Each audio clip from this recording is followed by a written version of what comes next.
Good evening everyone. Welcome to our YouTube channel Saraswati Senior Secondary School Gudiani. Today we will start 7th class second lessons Tansen the musical geniuses. Carved, engraved or cut by chippings away at a surface यानी कि नकाशी करना. Disciples someone who separates the teaching of another शिष्य. Reluctantly with unwillingness अनिच्छा से. Scrolls documents that can be rolled up यानी कि ऐसा पत्र जिसको हम रोल करके फोल्ड कर सकते हैं. Lavished expended profusely wide separates यानी कि फिजूल खर्ची. Extorted that act of complaining someone something in order to protect themselves मार्गरक्षण करना. Bestowed give as a gift प्रदान करना. Soothe causes to feel better यानी कि सांत्वना देना. अब हम जो हमारा जो सेकंड लेसन है तानसेन उसके बारे में उसकी स्टोरी है उसके बारे में बात करते हैं. तानसेन है वो एक बहुत ही बड़े संगीतकार हुए हैं. उनके बारे में ऐसा माना जाता है जहाँ पर उनकी जो टॉम्ब है जहाँ पे उनकी कब्र है उसके पास एक इमली का पेड़ खड़ा हुआ है.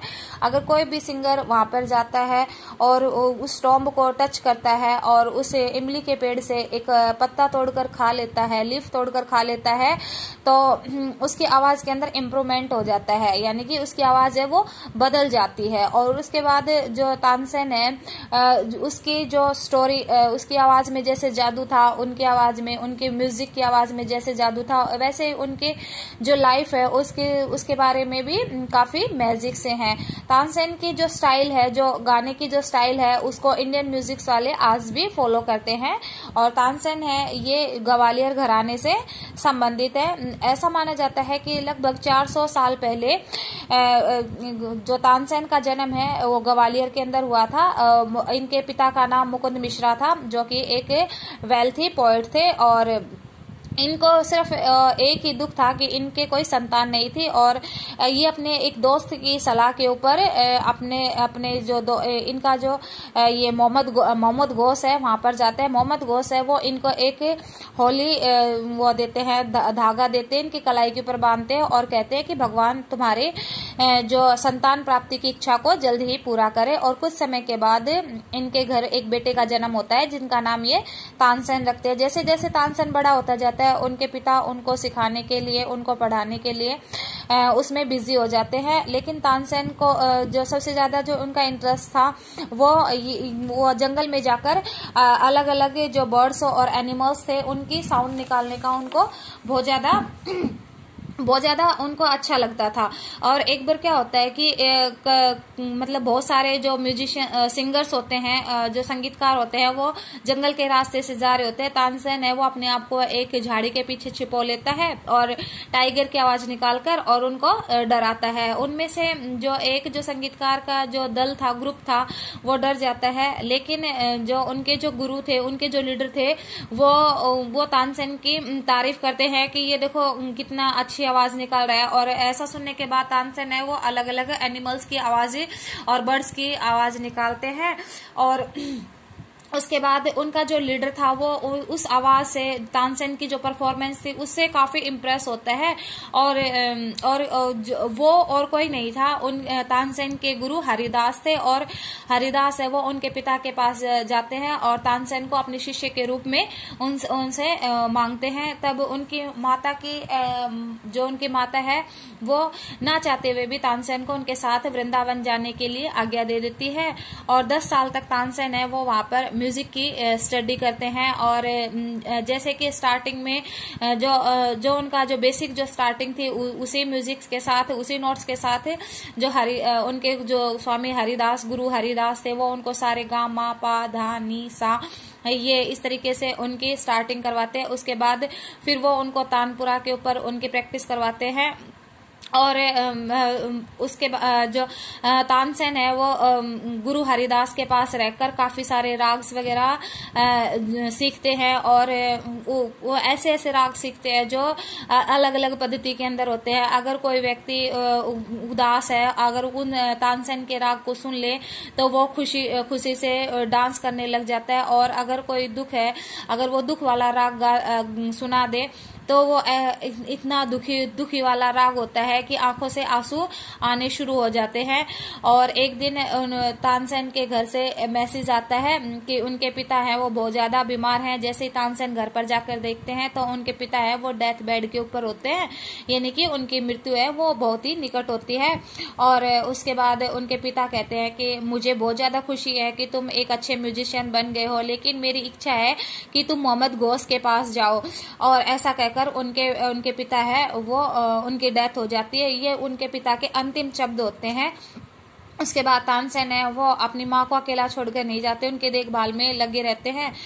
एक साल बाद उनकी माता का भी देहांत हो जाता है, और फिर तानसेन है वो अब फ्री हो जाते हैं वहां पर अपने पिता के कहे द्वारा कि वो मोहम्मद गौस के घर जाए। लेकिन इंडियन कल्चर, इंडियन ट्रेडिशन के अंदर एक ऐसी पद्धति थी कि अगर कोई शिष्य अपना गुरु बदलना चाहता है तो अपने गुरु के पास जाकर और उनसे आज्ञा लेकर ही वो अपना नया गुरु बना सकता है। और तानसेन है वो हरिदास के पास जाते हैं और उनको जाके कहते हैं, और जो उनके जो गुरु हरिदास हैं वो कहते हैं कि मैं तुम्हारे पिता हैं तो उन्होंने तुम्हें जो आज्ञा दी है तुम उसकी पालना करो और तुम जाओ, क्योंकि मैंने तुम्हें अपने बेटे की तरह पाला है, और अगर तुम कभी वापस आना चाहो तो मेरे दरवाजे हमेशा तुम्हारे लिए खुले रहेंगे। और वो अपना आशीर्वाद देकर तानसेन को वहां से भेज देते हैं।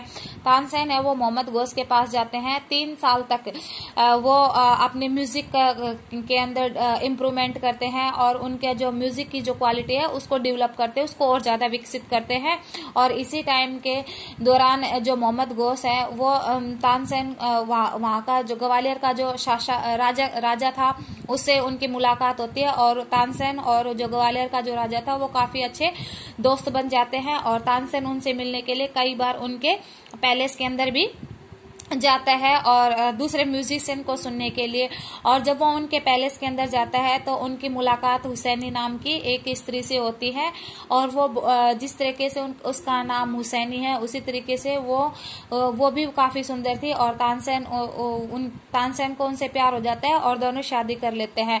कुछ साल बाद मोहम्मद गौस है वो मर जाते हैं, और उनकी जो प्रॉपर्टी और जो मनी होती है वो तानसेन के नाम पर कर देते हैं। तानसेन है वो अपने परिवार के साथ वहां पे सेटल हो जाते हैं, और जो तानसेन का परिवार है वो वहीं पर बड़ा होता है। एक दिन ग्वालियर के नजदीक रेवा नाम का रेवा नगर पड़ता है, और वहां से एक मैसेंजर आता है और एक पत्र लेकर आता है, और उसमें जो किंग रामचंद्र है, जो रेवा के जो महाराज रामचंद्र है, वो उसको अपने दरबार में गाने के लिए आमंत्रित करते हैं। और ये जो पत्र आता है ये तानसेन की पहली सीडी थी उनकी प्रसिद्धि के लिए, यानी कि अब तानसेन के जो प्रसिद्धि के जो मार्ग थे वो खुल जाते हैं। और किंग रामचंद्र के पास तानसेन जाते हैं, वो अपना संगीत सुनाते हैं, और किंग रामचंद्र है वो उसको काफी उसकी प्रशंसा करते हैं, और उसको बहुत सारे कीमती उपहार देते हैं, तोहफे देते हैं। और एक बार तो उन्होंने 1000 गोल्ड कॉइन्स भी उनको उपहार के स्वरूप थी। और उसके बाद एक दिन रेवा के अंदर किंग अकबर आता है, और वहाँ पे जो किंग रामचंद्र है वो तानसेन को उनके एंटरटेन के लिए रखते हैं। और जो तानसेन है वो एम्परर अकबर के सामने अपने जो म्यूजिक है वो सुनाते हैं, और उसको सुनने के बाद जो किंग अकबर है वो काफी इम्प्रेस होता है, और वो किंग रामचंद्र से कहते हैं कि तानसेन को यहाँ उनके दरबार में भेज दिया जाए। किंग रामचंद्र है वो तानसेन को वहाँ नहीं भेजना चाहते थे, लेकिन अकबर जो कि बहुत ही पावरफुल किंग था तो इस कारण से वो ना चाहते हुए भी उसको तानसेन को वहां पे भेज देते हैं, काफी सारा गिफ्ट और धन देकर एक व्यक्ति के साथ उसको राजा अकबर के दरबार में भेज देते हैं। वहां पे तानसेन का बहुत ही भव्य स्वागत किया जाता है। जब तानसेन आगरा के अंदर जाते हैं और किंग अकबर है वो भी काफी इम्प्रेस होता है उनके म्यूजिक से, और वो उनको सांत्वना देने के लिए काफी सारे सम्मान वगैरह देता है। और Tansen was included among his Navratna, और वो जो राजा अकबर है वो तानसेन को अपने नवरत्नों के अंदर शामिल कर लेते हैं। और तानसेन की जो परफॉर्मेंस थी वो आउटस्टैंडिंग थी, यानी कि बहुत ही अच्छी परफॉर्मेंस थी। उसके बाद जो तानसेन है वो वहीं पर रहने लग जाते हैं और अपने सॉन्ग्स के द्वारा किंग को खुश रखते हैं। और उसके बाद एक बार तो तानसेन है वो ऐसा राग गाते हैं कि राजा उसको सुनते सुनते आराम से सो गया, और अगली सुबह उनको जगाने के लिए फिर वो एक स्पेशल राग गाते हैं जिससे राजा है वो जेंटली उठ जाता है, यानी कि आराम से उठ जाता है। और इसी तरीके से काफी सारी स्टोरियां हैं वो तानसेन के साथ जुड़ी हुई है, उनके म्यूजिक के साथ जुड़ी हुई है। और तानसेन जब गाता था तो बर्ड्स और एनिमल्स है वो भी इकट्ठे हो जाते थे उनकी आवाज को सुनने के लिए, उनके सॉन्ग्स को सुनने के लिए। और तानसेन जो गाते थे, तानसेन ने राजा अकबर के दरबार में कई सालों तक गाया। और वो तानसेन था वो न सिर्फ एक म्यूजिशियन था बल्कि एक पोएट भी था। वो खुद ही अपने शब्दों से अपने शब्दों से म्यूजिक देता था, और मतलब काफी नए नए राग सुनाता था। और फिर उसके बाद तानसेन की मृत्यु हो जाती है। जब तानसेन की मृत्यु हो जाती है तो राजा अकबर है वो काफी दुख के अंदर, शोरों के अंदर आ जाते हैं, और वो कहते हैं कि इंडिया ने एक जो बहुत बड़ा जो म्यूजिशियन था, संगीतकार था, वो खो दिया है। बहुत बड़ा संगीतकार है वो खो दिया है। Tansen music has allowed on being passed on from guru to disciple, और तानसेन का जो म्यूजिक है वो तानसेन के मरने के बाद भी जिंदा है। और जो उनका जो म्यूजिक है जो गुरु से शिष्य के अंदर जो परंपरा है वो चलती रहेगी। And every year in Gwalior near Tansen tomb A music festival is held, और ऐसा माना जाता है कि प्रत्येक वर्ष ग्वालियर के अंदर तानसेन की टॉम्ब के पास म्यूजिक फेस्टिवल आयोजित किया जाता है। Musicians come here from all over India to perform and pay homage to Tansen, और जो म्यूजिक इंडिया के जितने भी म्यूजिशियंस है वो वहां आते हैं और तानसेन को श्रद्धांजलि देते हैं। और इसी के साथ हमारा जो लेसन है वो खत्म हो जाता है। एक बात और बताना चाहूंगी, जो राग दीपक है और जो राग मेघ है वो भी तानसेन के द्वारा ही गाया गया था। इसमें इसी के साथ एक स्टोरी भी है कि तानसेन से जलने वाले कुछ जो अकबर के जो दरबारी थे वो तानसेन से जलने लग जाते हैं, क्योंकि राजा अकबर है वो तानसेन को बहुत ज्यादा पसंद करने लग गए थे।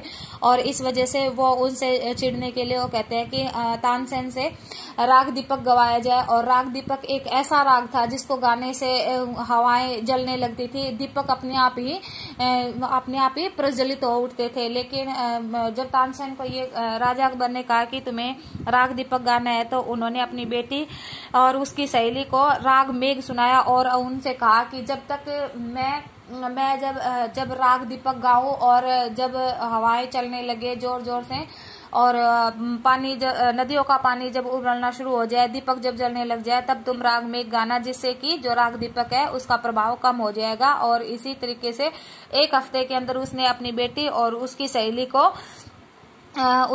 को ये राग मेघ सिखाया। और उसके बाद उन्होंने राग दीपक और राग मेघ भी राजा अकबर के सामने गाया था। इस तरीके से जो तानसेन थे वो वर्ल्ड फेमस म्यूजिशियन थे। और इसी के साथ हमारा लेसन खत्म होता है। Thank you, have a nice day.